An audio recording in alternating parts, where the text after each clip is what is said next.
Hey everyone, welcome back to Coaster Reviews. Today I'm reviewing Intimidator 305 at King's Dominion. First thing I wanted to say is that not everything I say in this video is true. Some of it's very nitpicky. So if I say anything that you don't agree with, just let me know in the comments and who knows, you might change my opinion. Okay, so first we're going to get right into the layout. This starts with a very fast cable lift. They're relatively rare, you don't see them very often. It really gives you no time to think about your life decisions, and it's pretty terrifying. After that, you go into the 300-foot drop, which gives some decent ejector in the back row. The front row, however, I do prefer on this ride, just because of the sheer speed. But after the first drop, you go into the turn, and this turn is known for making people black and gray out. I personally blacked out on this turn, and it was the weirdest feeling I've ever had.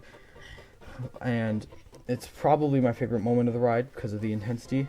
But after this, you go into a massive airtime hill that gives some solid ejector, nothing crazy, and then you go into a few switchbacks, which are very forceful, of course, before going into another airtime hill, which is trimmed. And this is a big problem. The trims on this airtime hill literally make the final show of the ride so slow compared to the rest of the ride. It makes it not fun.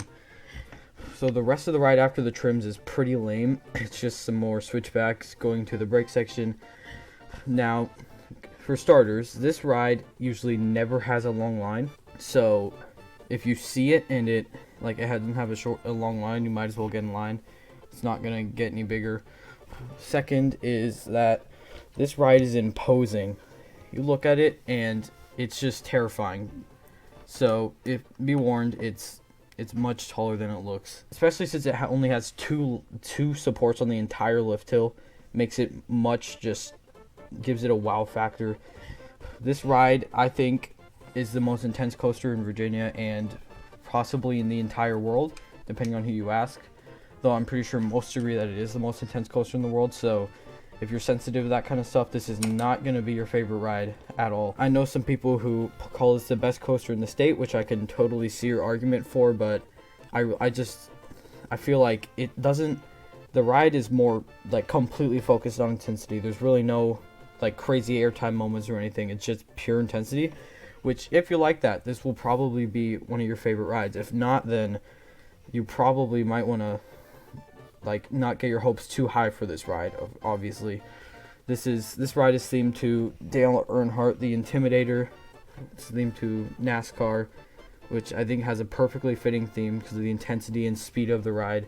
This is the fastest coaster in the state and one of the fastest in the world. That's why I prefer the front row ride on this.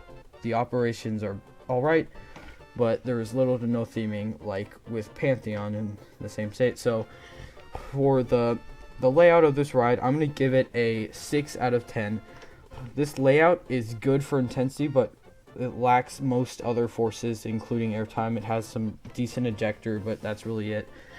For theming, I'm going to give this a 5 out of 10 because the plaza around it is nicely themed. You can see Dale Earnhardt's car, NASCAR, so that's pretty cool.